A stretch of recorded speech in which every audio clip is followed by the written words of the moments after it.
এটা বাংলাদেশে এমন একটা উপজেলা যেটা একসময় একটা স্বাধীন রাজ্য ছিল, অথচ ধারণা করা হয় এই সম্পূর্ণ জায়গাটা একসময় বিলীন হয়ে যাবে। তার উপর এই জায়গাটা একসময় ছিল জলদস্যুদের স্বর্গরাজ্য।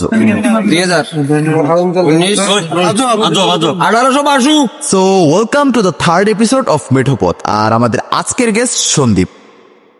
কলেজ লাইফে সীতাকুণ্ডের আশেপাশের যে বিচগুলো আছে ওইগুলোতে ক্যাম্পিং করার সময় ভাবতাম যে একদিন সন্দ্বীপ যাব, কারণ ওয়েদার ক্লিয়ার থাকলে দূরের সন্দ্বীপকে খালি চোখে দেখা যেত। কিন্তু তখন আমাদের কাছে সন্দ্বীপের চেয়েও বেশি প্রায়োরিটি ছিল পাহাড় আর সমুদ্রের। আমাদের মন এক জায়গায় বেশি দিন টেকে না, তাই এবার রাত 9টা 20 ট্রেনে উঠি চট্টগ্রাম যাওয়ার জন্য। বাই দ্য ওয়ে, আপনার পছন্দের জায়গার নাম লিখে যেতে পারেন, কারণ অডিয়েন্সরা যেই জায়গার কথা বলে আমরা ওই জায়গার গল্প বলি। ট্রেনের নাম মহানগর এক্সপ্রেস।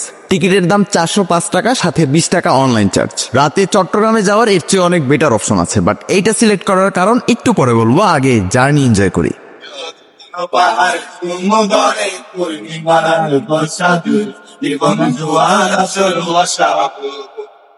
যদিও পাবলিক রেখে গান বাজনা করা খুব একটা লজিক্যাল না, বাট ওনারা যেহেতু করছে তাই এনজয় করা ছাড়া ওয়ে নেই। এই ট্রেনে এসেছি কুমিরাতে নেমে যাওয়ার জন্য, বাট রাত 2:30টার দিকে স্টপেজ দেওয়াতে আর নামা হয়নি। এইদিকে সেফটি নিয়ে বরাবর একটু প্যারা খাওয়া লাগে, তাই ডিরেক্ট চট্টগ্রাম গিয়ে সকালে স্টেশন থেকে বের হওয়াটাই বেস্ট অপশন। স্টেশন থেকেই কুমিরা যাওয়ার বাস পাওয়া যায়, 40 টাকা দিলেই কুমিরা ঘাটঘর নামিয়ে দেয়। বাট তার আগে একটু পেট পূজা করা বেশি ইম্পর্টেন্ট। কুমিরা ঘাটঘর থেকে আবার রিক্সায় উঠতে হয় মেইন ঘাটে যাওয়ার জন্য, কারণ এই রাস্তা হেঁটে যাওয়ার চেয়ে 10 টাকা খরচ করে যাওয়া বেশি ভালো। এই ঘাট থেকে সন্দ্বীপে যাওয়ার মোটামুটি 3টা অপশন। প্রথমটা জাহাজ, সেকেন্ড সাম্পান যেটাকে লোকালরা বলে মালবোট, আর সবার লাস্টে স্পিড বোট। বর্তমানে চাইলে ফেরি দিয়ে অথবা বাসে যাওয়া যায়, বাট ওই সময় ফেরি ছিল না।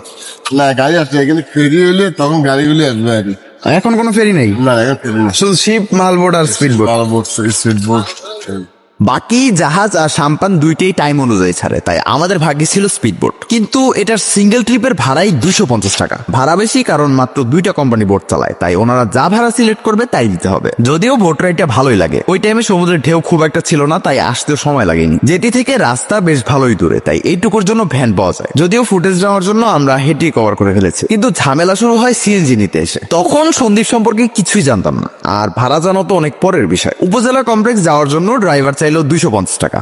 আমরা বললাম 200। রাজি হয়ে উনি কমপ্লেক্স নিয়ে এসে তারপর বলে ওনাকে 250 টাকাই দিতে হবে। অপরিচিত জায়গা, তাই ঝামেলা না করেই টাকা দিয়ে দিলাম। পরবর্তীতে জানলাম আসল ভাড়া 100 থেকে 120 টাকা। সে যাই হোক, এখন একটা ঘুম দিতে হবে, তাই আসলাম ফয়সাল গেস্ট হাউসে। দুপুরে উঠে খেতে এসে দেখলাম এখানে ভেড়ার মাংস পাওয়া যায়। দাম ছিল সম্ভবত 200 টাকার আশেপাশে। টেস্ট আহামরি না, বাট সফট। খাওয়া শেষে প্রয়োজন ডেজার্ট, আর এইটার জন্য সন্দ্বীপের সবচেয়ে জনপ্রিয় জায়গা শিবেরহাটের বিনয় সাহার মিষ্টি। এটা নিয়ে আলাদা একটা গল্প শোনাবো, বাট ইন্টারেস্টিং ব্যাপার হচ্ছে এখানে এখনো 8 টাকার মিষ্টি পাওয়া যায়। মিষ্টির পর এখানকার বিখ্যাত মহিষের দুধের দই হলে কিন্তু খারাপ হয় না। সমস্যা হচ্ছে যে হাটে এটা পাওয়া যায় ওইটার নাম তো জানি না। দই খুঁজতে খুঁজতে বাংলার বাজার এসে বুঝতে বাকি নাই যে আমরা ভুল রাস্তায় আসছি। কিন্তু মাঝে মধ্যে ভুল রাস্তায় মানুষকে সঠিক জায়গায় নিয়ে যায়। এখানে দেখলাম মাছের নিলাম চলে। সিস্টেমটা ইন্টারেস্টিং। সাগর থেকে মাছ ধরে এখানে যিনি নিলাম পরিচালনা করে তার সামনে রাখা হয়। সর্দার ওনার এক্সপিরিয়েন্স থেকে একটা বেস্ট প্রাইস বলে দেয়। ওই প্রাইসে যদি কেউ রেসপন্স না করে তাহলে উনি প্রাইস ড্রপ করতে থাকে। এই সময় যে সবার আগে রেসপন্স করবে মাছ ওনার। বাট ওনারা রেসপন্সের টাইমে হই বলে নাকি লই বলে এটা বুঝতে পারিনি। আর বেস্ট প্রাইসে যদি কেউ রেসপন্স করে ফেলে তাহলে প্রাইস নাকি বাড়তে থাকে। পাশেই মাছ ধরার জাল বোনা হচ্ছে। ওস্তাদের সাথে কথা বলে জানতে পারলাম ওনার সারাটা জীবন পার হয়ে গেছে এই জাল বুনতে আর রিপেয়ার করতে। আর এখান থেকে ইনফো পেলাম অথেন্টিক দই পাওয়া যায় পণ্ডিতের হাটে। এই হাটে শুধু মহিষের দুধের দই না, মহিষের দুধ, গরুর দুধ, ফ্রেশ মাছ, ইভেন কাঁকড়াও পাওয়া যায়। তবে এখান থেকে আপনি 1 কেজির নিচে দই কিনতে পারবেন না। আরেকটা জিনিস ট্রাই করলাম যেটা নাম জানি না, বাট পুরীর সাথে ভাজি মিক্স করে বিক্রি করে, যদিও টেস্ট ভালো না। এতক্ষণে বুঝতে আর বাকি নেই যে কেন 16th সেঞ্চুরিতে সন্দ্বীপ একটা স্বাধীন রাজ্য ছিল। একেই তো তখন এই জায়গাটা সম্পূর্ণ দেশ থেকে বিচ্ছিন্ন ছিল, তার উপর নিজেরা সার্ভাইভ করার মতো সব রিসোর্সই সন্দ্বীপের কাছে আছে। কিন্তু সন্দ্বীপ বিলীন হয়ে যাওয়ার সম্ভাবনা আছে কেন? এর কারণ লোকেশন।